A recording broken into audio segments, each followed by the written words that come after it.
Hi, and welcome to Finding Your Way Through Therapy. I am your host, Steve Bisson. I'm an author and mental health counselor. Are you curious about therapy? Do you feel there is a lot of mystery about therapy? Do you wonder what your therapist is doing and why?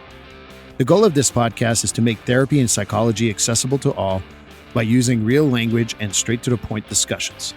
This podcast wants to remind you to take care of your mental health, just like you would your physical health. Therapy should not be intimidating. It should be a great way to better health. I will demystify what happens in counseling, discuss topics related to mental health, and discussions you can have with your therapist. I also want to introduce psychology in everyday life, as I feel most of our lives are enmeshed in psychology. I want to introduce the subtle and not so subtle ways psychology plays a factor in our lives. It will be my own mix of thoughts as well as special guests. So join me on this discovery of therapy and psychology.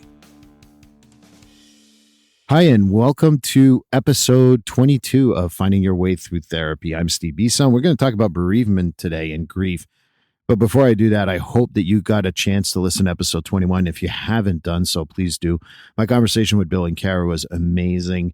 And I know it's a theme of trauma and loss, and crisis work has a lot to do with that. So I hope you get a chance to listen to that. So today I'm going to talk about bereavement and grief. As you know, the holidays are coming up, and a lot of people struggle with the bereavement stuff and the loss, especially with people who have lost loved ones during the course of the year, especially with COVID-19 occurring and the pandemic. So there's been a lot of that. So let's start with basic definition. That's always my way of starting things. So bereavement is the state of being sad because someone you love has passed away. Now, it is not the only thing that is about bereavement. There's a lot of grief that goes with that, and we'll talk about the differences of that. But bereavement can lead to a lot of different things. Trouble sleeping, change in appetite, trouble concentrating, a lot of the things that you would find in the traditional diagnosis of major depression disorder. So, you might have lost someone in January, but it's still affecting you. And then the holidays kind of remind you that they won't be there for the holidays. So it's really difficult to kind of like rationalize that. And the first thing I would encourage you is to not rationalize your bereavement or your grief, because there is no sense to it, right? Because it's not something we control, and it's making sure that we kind of like pay attention to our own signs and cues and going from that. So I think that bereavement and grief is also very important to remember that this is not only about loss, but it could also be because someone's declining health.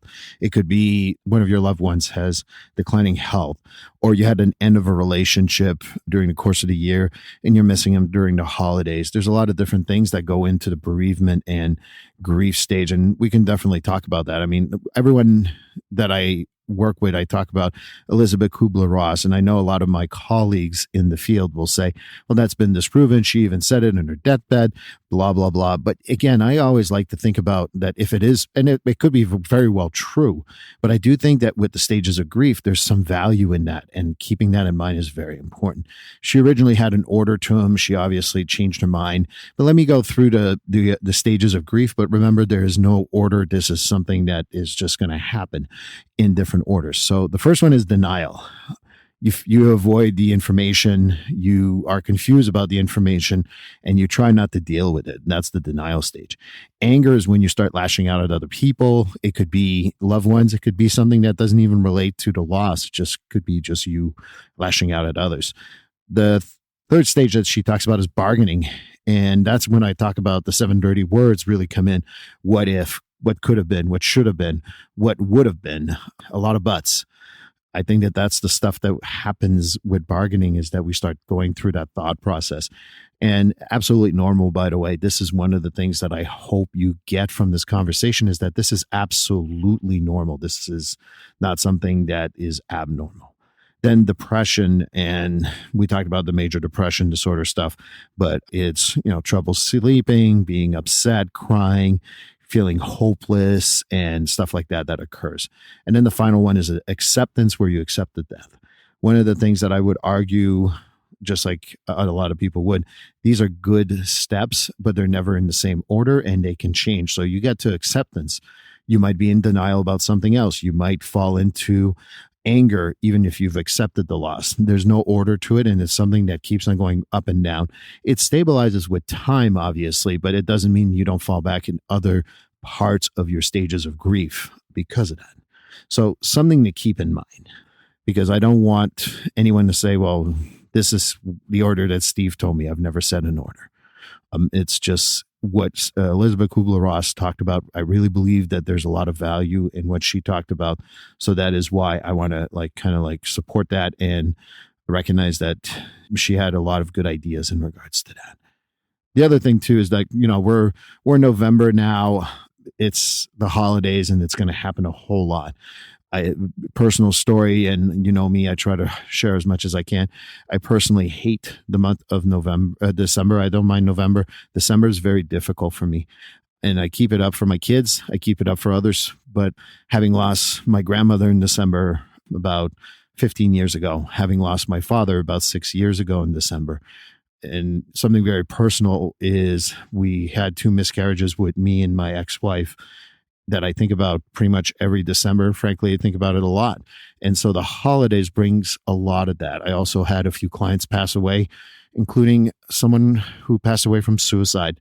So December is just a tough month for me, and I really struggle with a lot of the stuff. What I will talk to you about here and what to do with the holidays in particular is that something that I not only will give you advice about, but I also have followed this advice. So hopefully this is helpful to you. First thing I would say is plan ahead. The one thing that you got to do is figure out what you're going to do. So I already have my plans for Christmas. I have my plans for New Year's. I have my plans for Thanksgiving, probably done like October, September sometimes, just so I have kind of a goal of what I'm going to do. And if there's more invites, I try to get to those too, because isolation is my worst enemy. And I would say to everyone that isolation during the holidays will be more difficult. It's a great way to fall back into a lot of difficulties in regards to the grieving process. Not that it's not normal to have, obviously it is, but I certainly would say to you that plan ahead of what you're going to do. And second thing that I would absolutely say is be gentle with yourself. When December comes around, I used to try my best to pretend I'm going to be okay. Things are going to get better, blah, blah, blah. And guess what? It never helped. And realizing I got to be nice to myself and say that, I don't need to get over it. I got to get through it, which is one of the things I talk about in bereavement as well as trauma. But bereavement in particular, it's like you got to get through it. Be nice to yourself. No toxic positivity. And what I mean by that is, people have it worse than you, and you're not one of my biggest pet peeves is toxic positivity. So I definitely would say to you, be careful about people who say, well, cheer up. It's the holidays. You don't need to cheer up for the holidays. You can cheer up if you want to, and you can grieve if you want to, and you can miss the loved ones if you want to. So all the stuff to remember. Don't overextend yourself. Know your limitation is also very important. What I mean by that is this. If I have a few friends, thankfully, I've been in this country long enough that I have about 4 or 5 friends that always say, hey, come over for the Thanksgiving or Christmas or New Year's. They always want to be there for me. And I'm not going to try to please everyone. I'm going to try to see if I can get 1, 2 plans, and the third ones I say I'll see how I feel. And most of my friends and people here have said to me, I absolutely respect that, and be okay with not overextending yourself, and knowing my limitation is very important. So obviously I avoid drinking alcohol during that time for many reasons, but especially during my grieving time in my difficult month. And obviously I can try to make better memories, and that's what I try to do, but I don't force myself to make better memories, because maybe I'm not ready. Maybe forcing it is not going to help me. In fact, it's going to make me feel worse. So I don't overextend myself. I know my limitations, and more importantly, know who you can reach out to. When I talk about people who invite me over, I think particularly about 4 of my friends. They've been absolutely wonderful to always invite me, treat me like family. No, we don't argue and throw stuff. They actually treat me nicely. But they also kind of like, if I go, look, I can't take it, I got to go. They go ahead. I'll call you later. And they typically check in on me. And sometimes they just say, hey, happy holidays, or Merry Christmas, or Happy Hanukkah, or whatever holiday you want to celebrate. They tend to just check on me and see how I'm doing, not to be a pain, but just like have that buddy system going. And finally, and the most important thing for me to remember is that you need to know how to ask for help. For me, I have a therapist. I've been very clear that I have a therapist. I have friends that are there for me, and I try my best to reach out to them and ask for help. You know what? I'm struggling thinking about XYZ or whatever, or I really miss XYZ or whatever. And I think that that's important to do. I talked a lot about myself here, but obviously it's all advice that I give to you, my audience. I give it to my clients. I give it to friends, I give it to family, and hopefully you understand that this is what I was trying to make it personal by sharing a little bit of how difficult the holidays are for me, but it's okay. And I don't have to be happy for everyone. I don't need to pretend. And frankly, many of my clients know that sometimes in December, I'm not feeling great and I might cancel, and not because I don't want to be with them, but because I need to know my limitations. So I would absolutely encourage you to do that. And that buddy system is so important. I think about like the stuff that we go through, especially with people with substance use issues. I talk about the holidays here, but at substance use, we also have a grief and a bereavement process that occurs when we stop the substance use problematic issues. And having that buddy system, someone to reach out, know your limitations, all that stuff really applies to that too.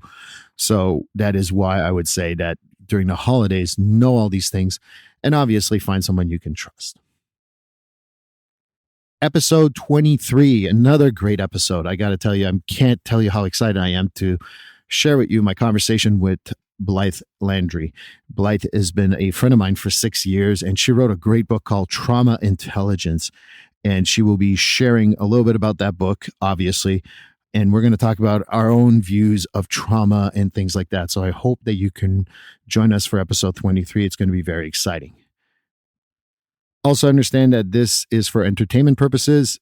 And while I stand behind what I say, if you need help, seek a professional. And this is not considered advice from a professional. Seek out professional help. Please like and subscribe on your favorite platform. This podcast, obviously do a review if you wish, and that always helps. But I can't wait to see you for episode 23.